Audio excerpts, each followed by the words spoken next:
So the other day, I was bored and decided I needed a break from my typical racing game grind. Against my better judgment, I decided to see if there was anything good to play on Game Pass Core, since I ended up downgrading from Ultimate to save a little bit of money this summer, and I thought that a game called Tunic looked really cute, and decided to download it. Little did I know that the game was marketed as The Legend of Zelda if The Legend of Zelda was a Souls-like. I have never played a Souls-like in my life, and for good reason. I made it a total of 81 minutes before turning off the game and hitting uninstall. And let me tell you, this is not for the reasons you might think, because allow me to remind you, I have played challenging games before, games like Celeste. I beat Celeste, and yes, I died nearly 1,400 times, but I still beat it. And I enjoyed every moment of it. I would never quit a game just because it's hard, or because I keep losing. I mean, look no further than the 300 hours I have in Monster Hunter World, which I do have a follow-up rant coming in the near future, because that is almost a Souls-like, and I have a lot more to say about it. But the reason I could not stomach a game like Tunic for more than 1 hour and a half is because the devs committed a cardinal sin that no developer should ever do when making a video game. Anyone remember that video I made? Your favorite games are bad, and that's okay? What was rule number 2? Does the game both teach the player and prompt the player appropriately? Well, it is a little hard for a game to do that when you are literally unable to read anything that is on your screen. If you think I am exaggerating here, you're in for a shock. In the game Tunic, you play as a fox, a sentient fox who is capable of athletic feats and sword skills, similar to the Hyrule hero Link from The Legend of Zelda. The game starts you off with a wooden stick, which you will use to bash enemies, but cannot cut through vegetation, meaning much of the open world is cut off from you until you get your first sword. When you get your sword, cutting through the shrubbery brings you to a guard tower, where you fight your first boss. And this is the point that all hell effectively breaks loose. Because you don't yet have a shield, you are required to do evasion rolls, similar to Monster Hunter. And these rolls deplete your stamina, similar to Monster Hunter. When your stamina is low, your damage taken increases as a penalty. The game wants you to do precisely timed rolls and then use invulnerability frames to dodge the boss before executing specifically timed strikes. If you try to spam slash the enemy, you will die in 2 hits. Guaranteed. The developers, in trying to be helpful, have supplied you with a handbook of the hero's journey, which is supposed to tell you how to control your character, how health and stamina are correlated, how to roll effectively, and how to block when you eventually get your shield. There's only one little problem. You cannot read the guide. I mean that literally. The guide is not written in a human language. It is supposedly written in a cryptic ancient language that neither you nor your character understand. And the only conclusion I have for this is that it's not actually an ancient language. Your character is just unable to read. In hindsight, I am reminded of a comic strip known as Stupid Fox. As the name implies, it was a series of 4-panel comic strips about a fox who had no idea how the world works, and as such, would do and say things that would inevitably make any given situation worse. Your character in Tunic is exploring the world, attacking monsters, and getting curb stomped by guards because while he can read where it says, "You are the hero, go ring these bell towers to open a golden door," he cannot read the important stuff, like what do items do? How do you acquire items? What happens when you die and are brought back to life because it creates some weird poltergeist thingy that can damage enemies? And honestly, it is so frustrating to feel like you are just meandering through this world. You eventually get a shield, only to realize that A, shielding costs stamina the same way rolls do, and 2, if your shield timing is wrong, you will take damage the moment you try to attack after a block. Which is the point where I quit the game. Because again, if I wanted to play a game that was like Monster Hunter, I would just go play Monster Hunter, which I must reiterate we will be talking about very soon. Though my last word on Tunic is basically, there are accessibility options in the game that allow you to take more hits, have unlimited stamina, what have you, but those options do not change the fact that you still cannot read anything the game gives you in text form. And there is no accessibility option for that. So no, fuck that, fuck the game, fuck the developers, moving on. A few days later, I was in my car, kinda like we are now, and it occurred to me, there are not a lot of games that I will commit to these days. For example, Like a Dragon Infinite Wealth is a phenomenal game, yet I still have not beaten it. Revenge of the Savage Planet was silly, and while I did beat it to 100%, I don't think I'll ever go back and replay it the way I did with the original. And it occurred to me that if it's not a racing game, I just don't have much interest anymore. As for why that is, a part of me wonders if racing games are just easier on the whole. They don't require iframes. They don't require button combos. Every real-world racing game on the fucking planet operates under the same 3 controls. Right trigger for throttle, left trigger for brake, and the bottom button for boost. That's A on Xbox, B on Nintendo Switch, and a cross or X on PS5. Now sometimes, the left button will be handbrake. Again, that's X on Xbox, Y on Switch, square on PS5. But if you are over-relying on the handbrake for any kind of base steering maneuver, you are playing the game wrong. In any racing game, handbrake drifting is very situational, often used either as a last resort or as a quick way to lock the wheels into a skid. That's it. So anytime that you're doing a complex drift or a power slide, you are doing a weight shift using only the throttle and the brake, the 2 triggers on the back of your controller. Developers have mapped these triggers specifically so that you can apply pressure as a percentage. And this is similar to how you drive in real life. In real life, to go at a slow speed, you press the gas pedal halfway down. To rapidly accelerate, you press it all the way down until you hit your desired speed, and then only hold it halfway down to maintain that speed. As far as braking in real life, you usually tap the brake for a gradual slowdown, or you slam the brake in order to activate your anti-lock brake system, or ABS. In real life, you would never use your handbrake because it will throw you into a skid, and most normal drivers would immediately wrap themselves around a tree. You are not a hoonigan. Do not try to pretend that you are a hoonigan, because it may cost you your life. But anyway, back to racing games. 3 controls, occasionally 4, across every racing game that you will ever play. Because when it gets down to it, all that a racing game is you pushing a rectangle forward and then twisting that rectangle left or right before continuing to go forward.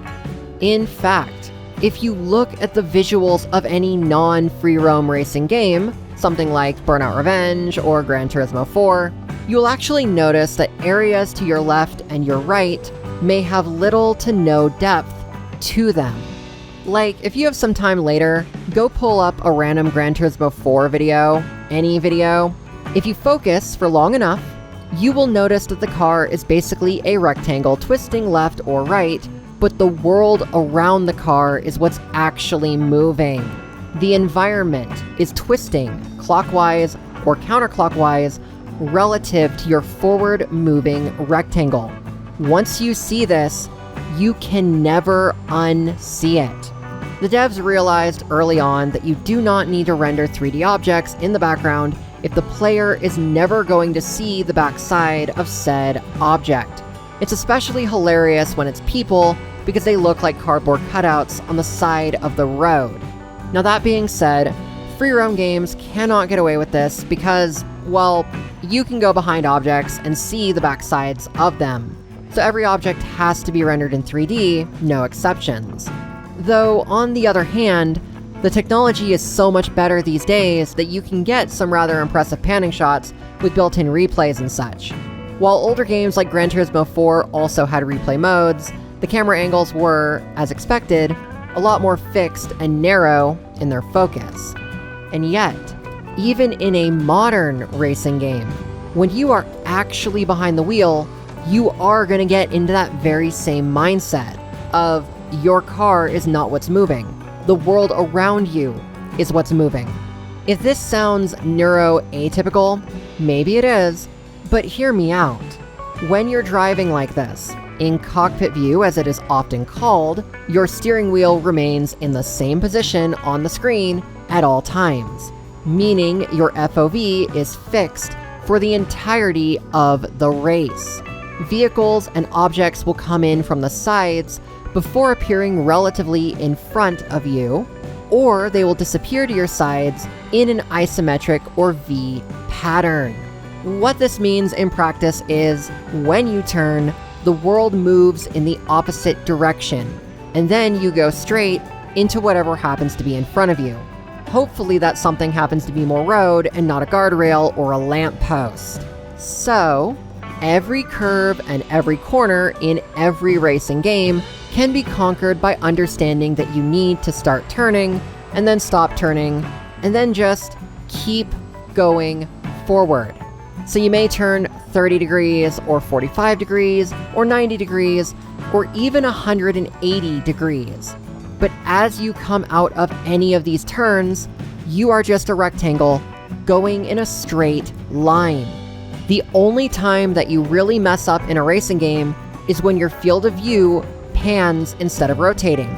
If you go around a tight corner and your car rotates but then strafes into the turn, that's when you're most likely going to hit the opposite wall. It's because the wall is approaching from the outside until it collides with your car. It is technically not your car hitting it, and that's not an excuse.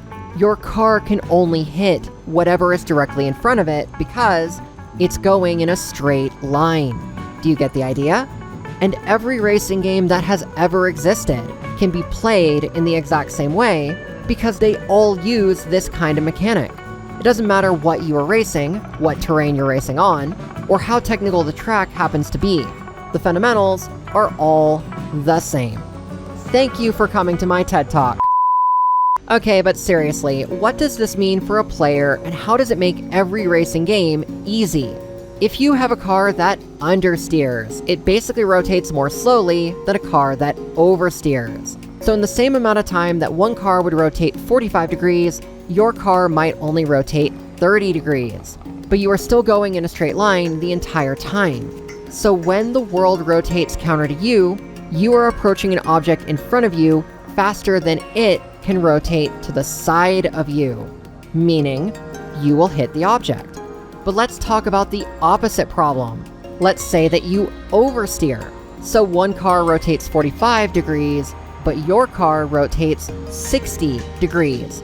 Now that what happens is you overshoot your rotation, and an object that is to your side rotates to be to your front, and you hit that object.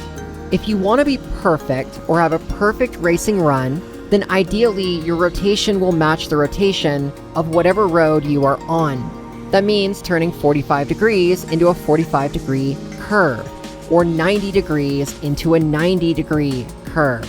Something that may break your brain, because it broke mine, is that when you enter a 90-degree curve, that curve is roughly 2 to 3 times the radius of the lane you are in. Standard road lanes are 12 feet in width. but the arc of a perpendicular intersection has a radius between 20 and 35 feet, meaning that in the turn, your car actually travels a distance of 32 or 55 feet, respectively. In the real world, the tighter curve is usually entered at a speed around 15 miles an hour, while the looser curve could be entered around 25 or even 30 miles per hour. But when you're racing, you are going 60, 80, even 100 miles per hour in those curves, meaning that in a 90-degree curve, every vehicle is going to understeer. The rotation speed is simply never going to be fast enough. And this is why drifting or power sliding become so important. If there is one thing you learned from this video, it is that when done right, drifting increases your rotation speed faster than what your steering would normally allow, because it turns the back end of your car into a literal pendulum. Though, even when sliding or drifting, you are still moving in a straight line from a fixed point of view. Meaning, if you rotate too far, you will still hit whatever is to your side. And you see this a lot in people who crash supercars. They meant to rotate 45 degrees, ended up rotating something like 135, and then rocketed in a straight line into the nearest wall. And this is the only time that the handbrake becomes relevant. Because if you over-rotate, in order to correct yourself, you have to lock your wheels so that you stop rotating, and the centripetal force will cause your car to skid or strafe to the outside of the arc. Once you are centered, you let go of the handbrake, and you start moving in a straight line again. As long as you have good depth perception, these techniques are literally something anybody can do. Everything in racing comes down to judging the distance of objects from the center line of your fixed point of view. As you rotate your rectangle and the world rotates around you, objects become closer or further away, and you adjust your rotation accordingly. That's really it in a nutshell. So, when talking about video games, yeah, racing really is one of the easiest genres out there. Like I said before, it doesn't matter where I race, if I race the same way every time. Whether that is in Motorfest, or Need for Speed, or Burnout, or even Forza, even though I hate Forza, it is really all the same. I mean, I could get into the nuances of tuning your cars in order to affect things like rotation angle and pendulum speed, but that would turn this into an hour-long talk, and I think I have taken enough of your time for one day. To close this out, I kind of just want to let all of this serve as a glorified comparison. The reason that I'm shying away from other genres as of late is because with other genres, if I go into two different games from the same genre, odds are that those two games are going to play incredibly different. Halo does not play the same as COD, Hitman does not play the same as Metal Gear, GTA does not play the same as Saints Row, and yeah, with Tunic, I approached it from the perspective of Monster Hunter and I hated it, when if I had played Elden Ring instead for 300 hours, maybe I would have actually loved Tunic. Maybe it's me getting older, but I don't like going into an unfamiliar game and having no idea what the developers had in mind when they made that game a certain way. Like with Star Trucker compared to No Man's Sky, where the former essentially copied the latter, but did not consider the differences in accessibility by making No Man's Sky into a truck simulator. This script is now almost 3,000 words long. I think I've said all I can say. I'm sure I'll come up with even more talks related to this kind of thing, but you'll have to wait and see. Thank y'all so much for listening, and I'll be seeing y'all in the next videos.